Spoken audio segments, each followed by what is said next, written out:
میں کسی کا مرید ہو جاؤں, میرا پروٹوکول کدھر گیا؟ پتہ ہوتا ہے یہ کامل استاد ہے, میں اس کے پاس بیٹھوں گا تو میری تربیت کرے گا, لیکن لوگ شاگرد نہیں بنتے. میں کدھر گئی؟ یہ پروٹوکول کی مصیبت ہے نا, اس نے بڑے بڑے لوگ زیرو کر دیے, بڑے بڑے لوگ. اور یہ مت سمجھے کہ آپ کا وزیر اعظم پروٹوکول لیتا ہے یا آپ کا صدر پروٹوکول, وزراء, ایسی کوئی بات نہیں. ہم چھوٹے طبقے سے لے کر بڑے سارے پروٹوکول کے قائل ہیں. ہمارا تو داماد بھی کہتا ہے کہ مجھے پوچھا نہیں میں تمہارے گھر کیوں آؤں. ہمارا تو بھائی ہر شخص اعلان کرتا ہے پروٹوکول کا, فلانے نے عزت نہیں دی تو واپس آ جاؤ, فلانے نے سلوٹ نہیں کیا تو واپس آ جاؤ. لوگ جہاں سلوٹ کرنا چاہیے وہاں بھی سلوٹ کرانے کے قائل ہیں.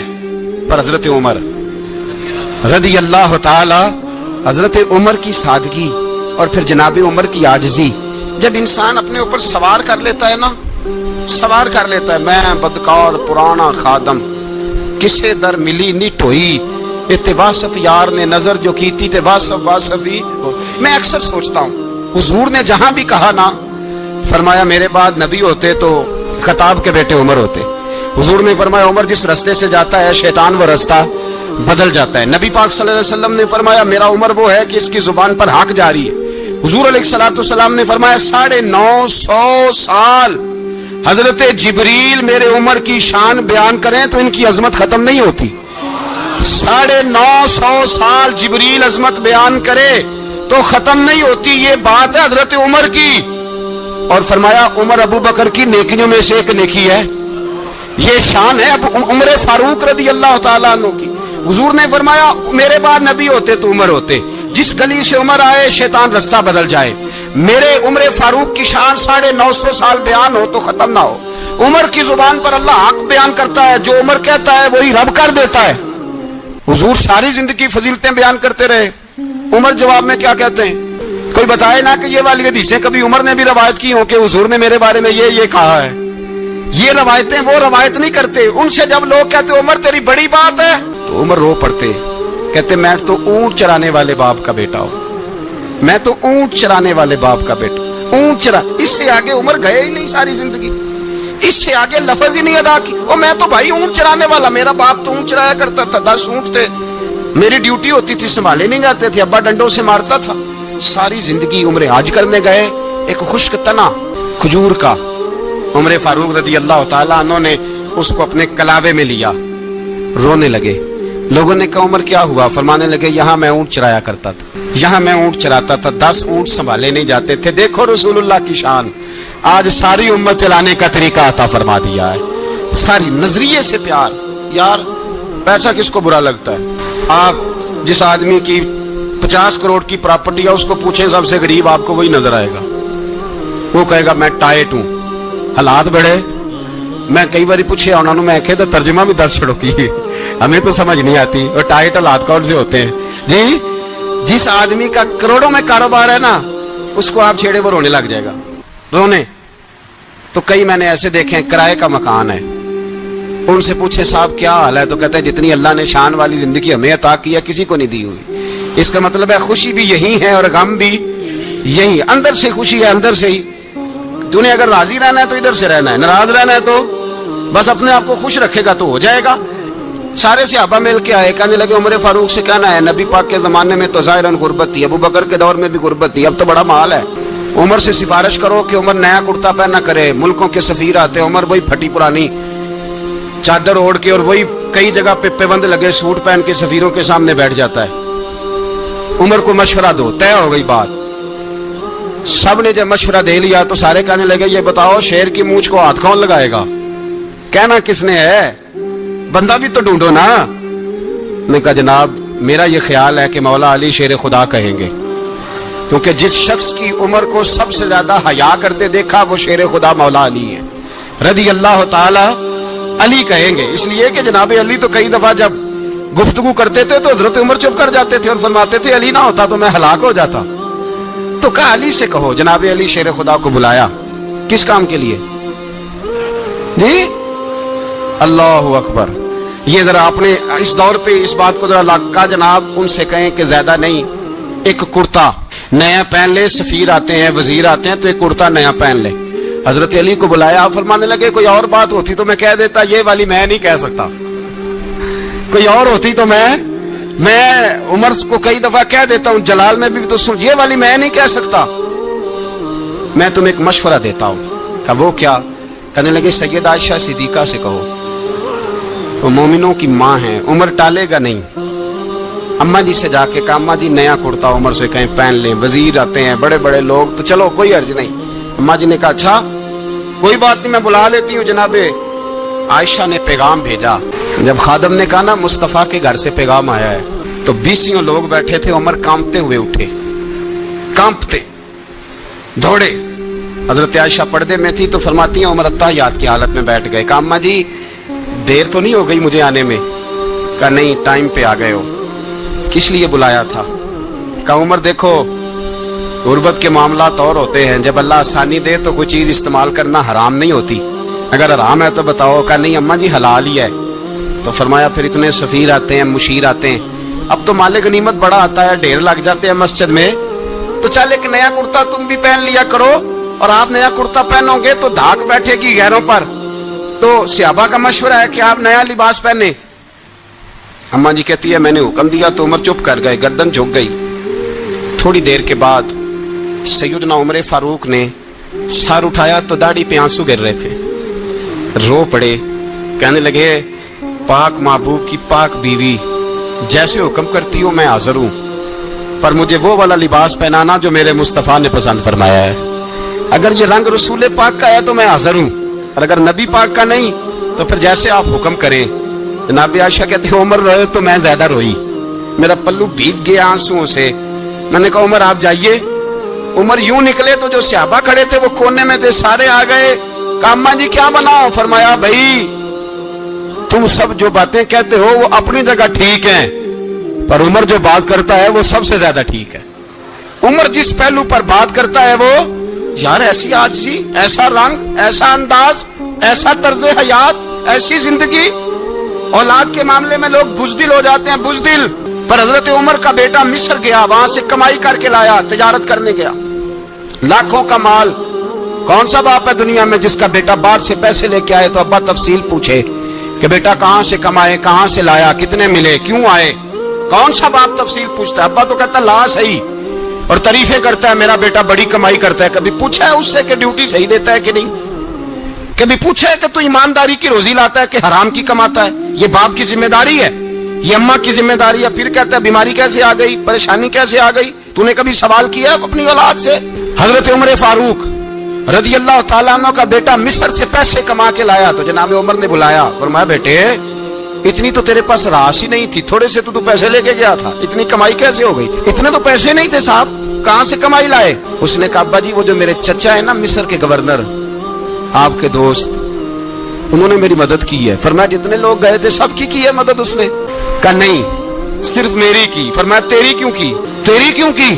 کہا حضور آپ کے دوست ہیں۔ فرمایا چپ کر، حضور انہوں نے مجھے اتنے پیسے دیے، میں نے کاروبار میں ڈالے تو نفع آیا تو میں ان کی رقم دے کے۔ فرمایا خاموش ہو جا، باقی جتنے لوگ گئے تھے سب کی مدد کی اس نے؟ کہا نہیں حضور صرف میری کی۔ فرمایا اس نے تیری مدد نہیں کی، اس نے خلیفہ کے بیٹے کی مدد کی، اس لیے کہ وہ خلیفہ کو اپنے حق میں نرم کر سکے۔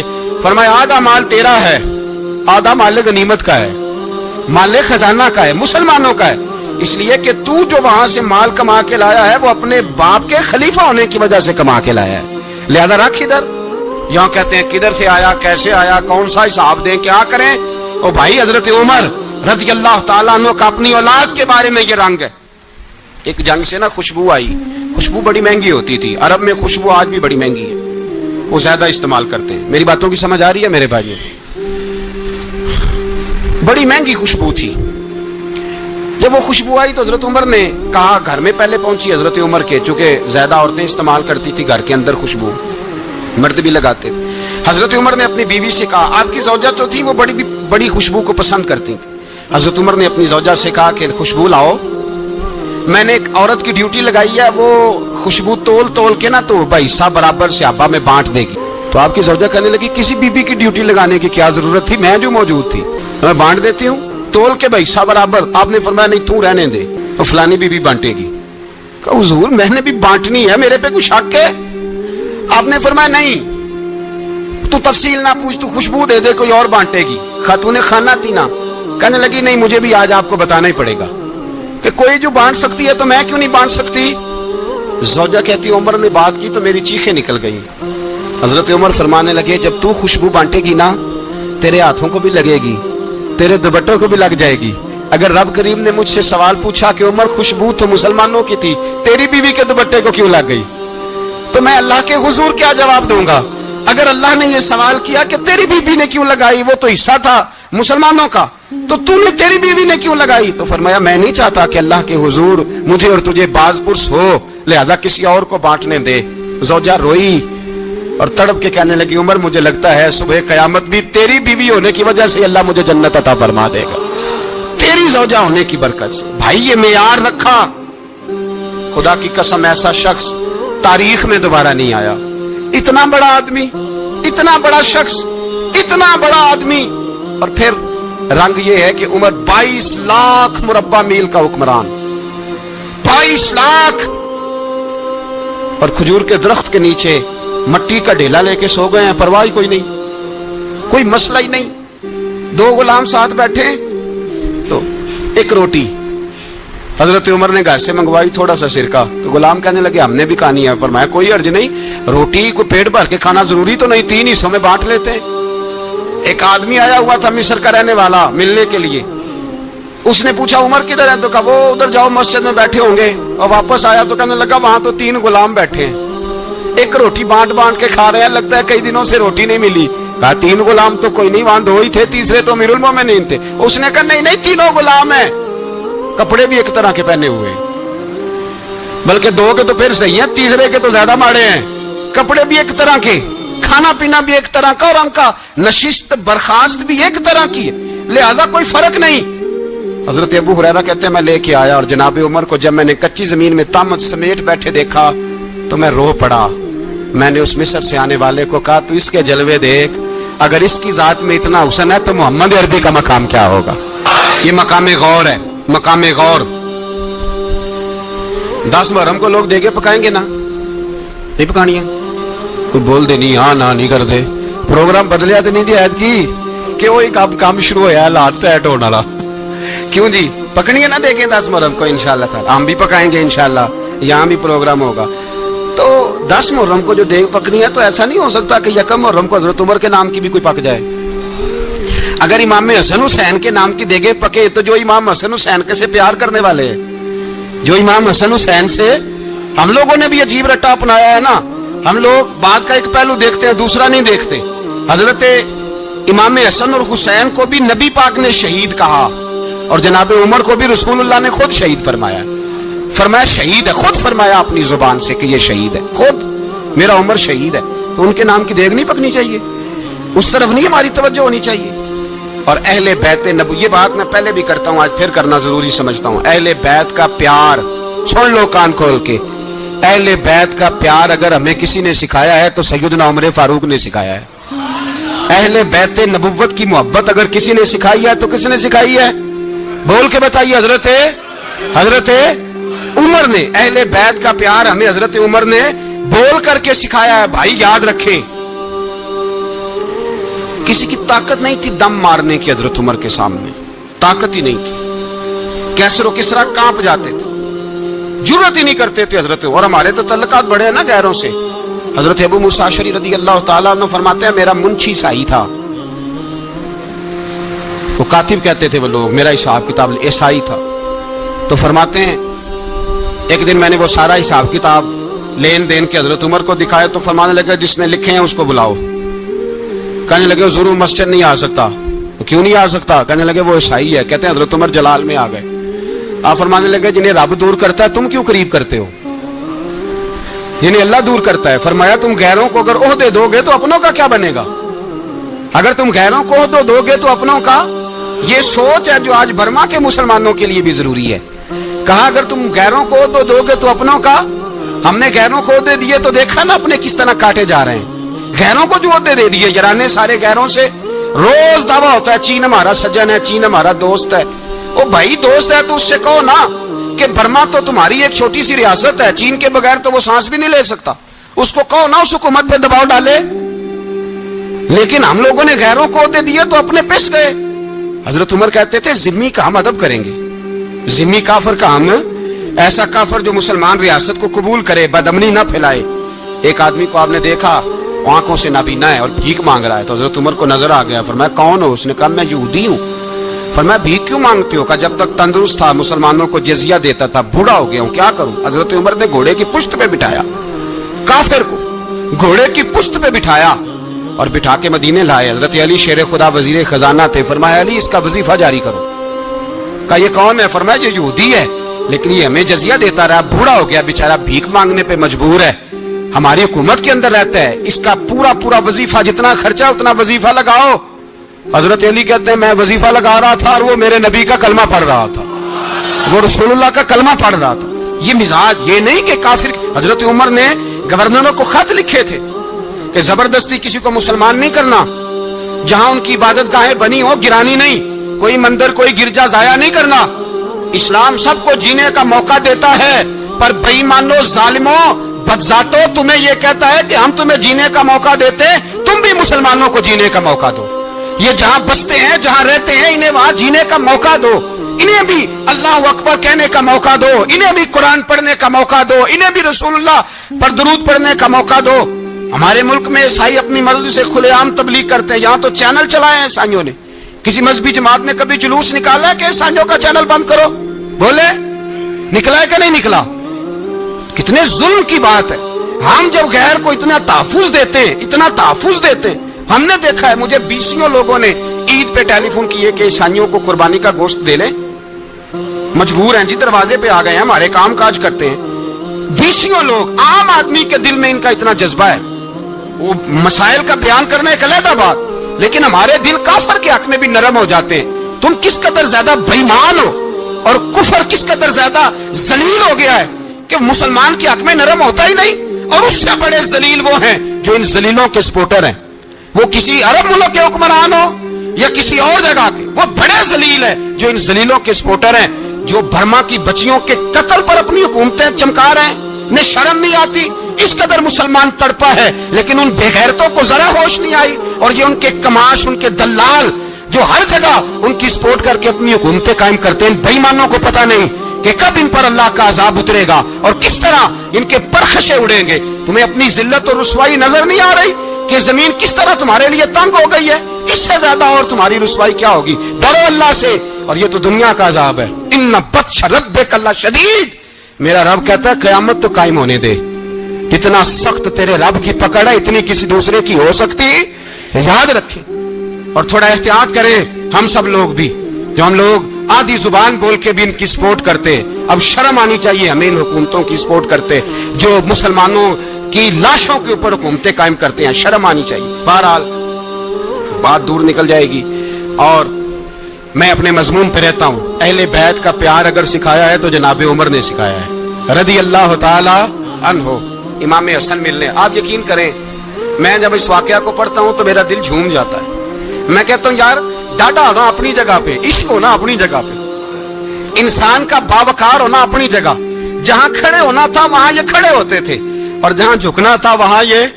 ان لوگوں میں اقبال نے کہا تھا تیری نگاہ ناز سے دونوں مراد پا گئے, عقلے کی یاب و جستجو عشق حضور و اضطراب. جہاں اگر آیا ہے سامنے کیسر و کسرا تو عمر جیسا دلیر کوئی نہیں, اگر سامنے آیا ایران کا بادشاہ تو عمر جیسا تگڑا کوئی نہیں, اگر آیا ہے سامنے غسان کا بادشاہ تو عمر جیسا عادل کوئی نہیں. لیکن اگر علی کا بیٹا آیا ہے, اگر فاطمہ کے لال پارے آئے ہیں تو پھر فاروق اعظم سے جیسا محب کوئی نہیں, پھر ان سے جیسا پیار کرنے والا کوئی نہیں. اندر بیٹھے ہیں جناب عمر, اندر تنہائی میں کچھ وزیروں سے گفتگو ہو رہی ہے, میٹنگیں جاری ہیں. آپ کے بیٹے ملنے آئے جناب عبداللہ ابن عمر, ابا جی ملنا ہے, بات ٹھہرو بات کر رہا ہوں, کوئی نہ اندر آئے. صاحب زیادہ باہر کھڑا ہے, تھوڑی دیر گزری تو امام حسن بھی آ گئے. کون آئے؟ آپ کو جو ملے گا امام صاحب کا نام لینے سے, وہ سردار ہیں جنتیوں. کون آئے؟ سارے بولیے. امام حسن تیری نسل پاک میں ہے بچہ بچہ نور کا, تو ہے نے نور تیرا سب کرانا. امام حسن آئے تو حضرت عبداللہ ابن عمر کو دروازے پہ کھڑے دیکھا, کہا امیر المومنین کہاں ہیں؟ کہنے لگے حضرت عمر کے بیٹے. کہنے لگے وہ اندر بیٹھے, کچھ میٹنگ ہو رہی ہے اور انہوں نے کہا کوئی اندر نہ آئے, لیکن آپ جانا چاہیں تو چلے جائیں. آپ جانا چاہیں تو تیری نسل پاک میں ہے بچہ بچہ نور، آپ جانا چاہیں تو چلے جائیں۔ تو انہوں نے کہا جب آپ باہر کھڑے ہیں تو مجھے کوئی اتنا ضروری کام نہیں، اور ابھی زور کی نماز تھوڑی دیر میں ہوگی، میں مسجد میں مل لوں گا امیر المومنین سے۔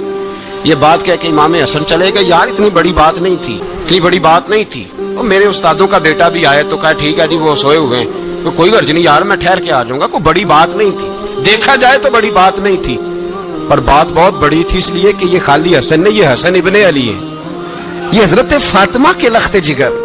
حضرت عمر باہر نکلے، عبداللہ ابن عمر سے پوچھا کوئی آیا تو نہیں؟ تو کہا حضور امام حسن آئے تھے۔ تو کہا پھر شہزادے کو اندر کیوں نہیں بھیجا؟ کہا میں نے کہا تھا، وہ کہنے لگے اگر امیر المومنین مصروف ہیں تو میں ظہر میں مل لوں گا۔ حضرت عمر رونے لگے، فرمایا بیٹے تو نے اچھا نہیں کیا۔ پھر مسجد نہیں گئے، سیدھے امام حسن کے دروازے دستک دی، امام حسن باہر آئے، کہا شہزادے آئے تھے تو ملے کیوں نہیں؟ تو امام حسن کہنے لگے حضور آپ کا اپنا بیٹا دروازے پہ کھڑا تھا، آپ کا اپنا بیٹا دروازے پہ کھڑا تھا، وہ منع بھی کیا تھا آپ نے تو میں زور میں مل لیتا۔ حضرت امام حسن فرماتے جوش جذبات میں جناب عمر نے سر سے پگڑی اتار دی، جوش جذبات میں کہنے لگے حسن میرے بیٹے کا اور آپ کا کیا مقابلہ؟ کیا اس کی ماں کا نام فاطمہ الزہرا ہے؟ کیا اس کی نانی کا نام ختیجۃ الکبریٰ ہے؟ کیا اس کے نانے کا نام محمد مصطفیٰ ہے؟ آپ کا اور اس کا کیا مقابلہ؟ پھر رو پڑے اور کہنے لگے بیٹے میں مکے کے صحراؤں میں اونٹ چرایا کرتا تھا، یہ جو میرے سر پر عزت کے بال ہیں یہ تیرے نانے کے اگائے ہوئے، میں مکے کے خبردار شہزادے خبردار۔ او بھائی اہل بیت نبوت کے ادب کا رنگ اگر سکھایا ہے تو سیدنا عمر نے سکھایا ہے۔ حضرت عمر فاروق اتھارٹی ہے، اسلام کی اتھارٹی۔ یکم محرم حضرت عمر کی شہادت ہے۔ یہودی بول اٹھا، کافر بول اٹھا، اگر 6 مہینے عمر دنیا میں اور رہتے تو دنیا میں کوئی کافر موجود نہ ہوتا، 6 مہینے۔ اور جب اس بطل جلیل کا جنازہ اٹھا، اللہ بخاری پڑھیے نا، اللہم ارزقنا شہادت فی سبیلک، اللہ بسترے کی موت نہ دینا، شہادت کی دینا۔ عمر شہید ہوئے، مسجد نبوی میں نماز پڑھاتے، اور جب جنازہ اٹھا تو مدینے کا پھر پیچھے جو دلیر بچے وہ مولا علی تھے۔ مولا علی جناب عمر کا جنازہ اٹھا تو سب سے پہلی ہائے جو نکلی وہ حضرت علی کی زبان سے نکلی، اور حضرت علی ساری داڑھی آنسوؤں سے بھر گئی۔ لوگوں نے کہا کہ علی کیا ہوا؟ فرمانے لگے تم دیکھ نہیں رہے جنازہ کس کا اٹھا ہے، پلٹ کے دیکھو تو صحیح، تمہیں پتہ نہیں یہ کون گیا ہے؟ کہ حضور کیا ہوا؟ اب فرمانے لگے عمر اس طرح کے کام کر کے گیا ہے، اب ان کے رستوں پہ کون چلے گا؟ کون اس کے جگر راہ وفا میں میں نقش ایسے چھوڑ آیا ہوں، میں جس منزل سے گزرا ہوں وہ اب تک یاد کرتی ہے۔ حضرت علی حضرت عمر کے جنازے پہ کھڑے ہو کے کہتے ہیں اللہ مجھے اس طرح کے عمل کرنے کی توفیق دے جس طرح کے عمر کر کے گیا۔ میرے بھائی بطل عزیز، بطل حریت حضرت عمر رضی اللہ تعالیٰ عنہ جو اپنی زندگی انقلاب والی گزار کے گئے۔ عمر جب دنیا سے گئے تو 80 دینار کا قرضہ تھا، 22 لاکھ مربع میل کا حکمران، اور اپنے بیٹے سے کہنے لگے بیٹے کوشش کرنا تیرے خاندان والے مل کے میرا قرضہ اتار دے، میری قبر پہ بوجھ نہ رہے، اور اگر خاندان والے مدد نہ کریں تو میرے دوستوں سے بات کرنا، وہ مدد نہ کریں تو پھر علی سے بات کرنا۔ ان کا پیار آپس میں اتنا، اور تو اختلاف ثابت کر رہا ہے۔ 80 دینار کا قرضہ چھوڑ کر حضرت عمر دنیا سے گئے، اور جاتی دفعہ کہہ گئے میرے بعد میرے بچوں کو حکومت کے مشورے میں بھی شامل نہ کرنا، حکومت کے مشورے میں بھی میری اولاد شامل نہ ہو۔ اتنا بڑا شخص اتنا بڑا رنگ دے کے یکم محرم کو جب عمر فاروق کا وصال ہوا تو بیٹے سے کہنے لگے اماں عائشہ سے جا کے کہو میرا بھی نبی پاک کے روزے میں دفن ہونے کو دل کرتا ہے۔ ایک قبر کی جگہ ہے اماں جی نے اپنے لیے رکھی ہے، بخاری ہے بخاری۔ حضرت عائشہ کے پاس صاحبزادے گئے، کہنے لگے اماں جی عمر کو زخم لگ گیا ہے، حالت بڑی پریشانی والی ہے۔ وہ کہتے ہیں اگر اماں اجازت دیں۔ سید عائشہ رو پڑی، فرمانے لگی کہ اپنی قبر کی جگہ تو نہیں نہ کسی کو دیتا، پر عمر نے کمال ہی بڑا کیا، اسے کہو جاؤ گنبد خضرا میں قیامت تک جو مصطفیٰ پہ اور ابو بکر پہ سلام پڑے گا وہ تجھ پہ بھی سلام پڑھ کے جائے گا، جاؤ میں نے جگہ دی۔ اعلیٰ حضرت فاضل بریلوی رحمۃ اللہ علیہ فرماتے ہیں وہ عمر جس کے آداب شیدا شکر، اس خدا دوست حضرت پہ لاکھوں سلام، اس خدا دوست حضرت پہ۔ آپ یقین کریں